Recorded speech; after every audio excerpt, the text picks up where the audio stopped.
প্রিয় দর্শক, আসসালামু আলাইকুম। আবারও নতুন একটা রেসিপি নিয়ে আপনাদের মাঝে হাজির হয়েছি। আমার আজকের রেসিপি ঠান্ডা ঠান্ডা শাহি লাচ্ছি, যেটা কিনা এই গরমে আপনার মন প্রাণ প্রশান্তিতে ভরিয়ে দেবে। তাহলে চলুন দেখে নিই আমাদের আজকের রেসিপি।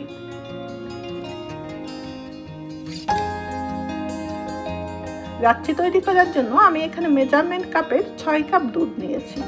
অর্থাৎ এই 6 কাপ দুধে আপনার আনুমানিক 1.5 কেজির মতো দুধ হবে। এখন এই দুধটা ফুটে ওঠা পর্যন্ত আমি অপেক্ষা করছি। আর দুধটা ফুটে উঠতে অনবরত কিন্তু দুধটা এভাবে নাড়তে হবে, তা না হলে পাতিলের নিচে দুধটা কিন্তু খুব দ্রুতই ধরে যাবে।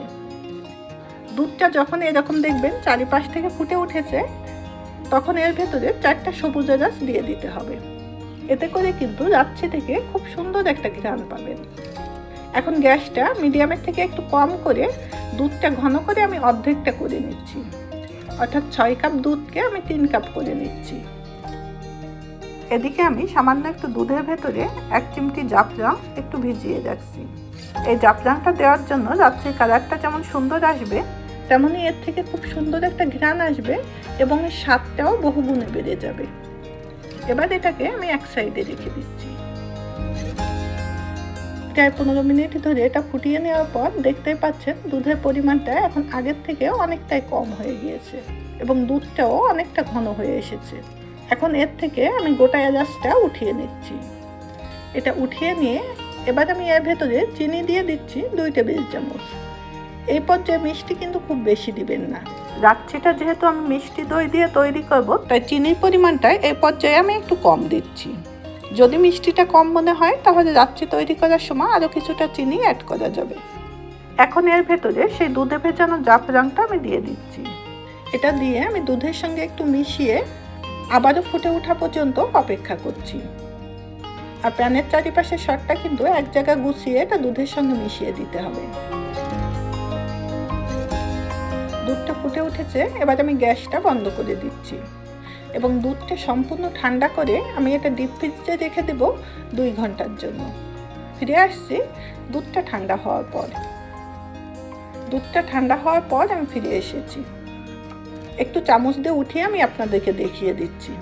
দেখতে পাচ্ছেন দুধের ভিতরে হালকা একটু বরফ জমেছে। এখন এটা আমি এক সাইডে রেখে দিচ্ছি। আর শাহি লাচ্ছি তৈরি করার জন্য আমি এখানে মিষ্টি দই নিয়েছি। আর এই শাহি লাচ্ছিটা কিন্তু মিষ্টি দই দিয়ে তৈরি করতে হবে। আর এই দইটাও কিন্তু আমি বাসায় তৈরি করেছি।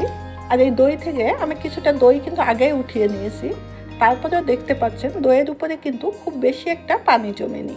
আর এই দইয়ের রেসিপিটাও আমার চ্যানেলে দেওয়া আছে, আপনারা চাইলে সেটা দেখে নিতে পারেন। লিঙ্কটা এই ভিডিওর ডেসক্রিপশন বক্সে দেওয়া থাকবে। এখন এখান থেকে আমি অর্ধেকটা দই একটা ব্লেন্ডারের জগে নিয়ে নিচ্ছি।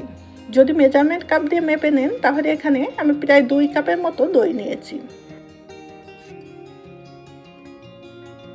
আর এর ভেতরে আমি সম্পূর্ণ দুধটা দিয়ে দিচ্ছি। দুধটা দিয়ে এটা আমি ব্লেন্ড করে নিচ্ছি 1 মিনিট।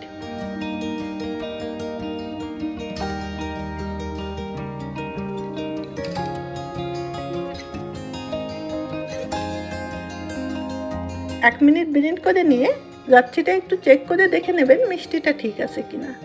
যদি মিষ্টিটা কম মনে হয় তাহলে কিছুটা চিনি এখানে অ্যাড করতে পারেন, অথবা কিছুটা সুগার সিরাপও অ্যাড করতে পারেন। আর অন্য যে কোনো লাচ্ছির তুলনায় এই লাচ্ছিটা একটু ঘন করে তৈরি করতে হবে। আমার লাচ্ছিটা তৈরি হয়ে গিয়েছে। এবার একটা সার্ভিং গ্লাসের ভেতরে আমি কিছুটা আইস কিউব দিয়ে নিচ্ছি। এটা সম্পূর্ণ আপনাদের পছন্দ অনুযায়ী দেবেন। তবে লাচ্ছি কিন্তু যত বেশি ঠান্ডা হবে টেস্টটা কিন্তু ততটাই ভালো আসবে। আমার এখানে যে পরিমাণ লাচ্ছি হয়েছে সেটা দিয়ে 4-5 জনকে পরিবেশন করা যাবে। আমি লাচ্ছিতে একটু কালার আনার জন্য আরও কিছুটা দুধে ভেজানো জাফরান এর ভেতর দিয়ে দিয়েছি। আপনারা চাইলে এটা দিতে পারেন, আবার চাইলে সাদাও করতে পারেন। এতে স্বাদের কোনো পরিবর্তন হবে না, শুধুমাত্র দেখার সৌন্দর্যের জন্য আমি এটা দিয়েছি। এবার উপর থেকে আমি কিছুটা কাঠবাদাম এবং কিছুটা পেস্তা বাদাম দিয়ে এটা একটু সাজিয়ে নিচ্ছি। এটা কিন্তু সম্পূর্ণ অপশনাল, আপনারা চাইলে এটা বাদ দিতে পারেন। বেশ, তৈরি হয়ে গেল আমার ঠান্ডা ঠান্ডা শাহি লাচ্ছি। বাসায় তৈরি করে দেখতে পারেন। অন্যান্য যে কোনো লাচ্ছির তুলনায় এই লাচ্ছিটা কিন্তু একটু বেশি মজাদার। আরও এরকম নিত্য নতুন ভিডিওর আপডেট পাওয়ার জন্য আমার চ্যানেলটি অবশ্যই সাবস্ক্রাইব করবেন। ধন্যবাদ এত সময় আমাদের সঙ্গে থাকার জন্য। আবারও দেখা হবে নতুন কোনো রেসিপির সঙ্গে।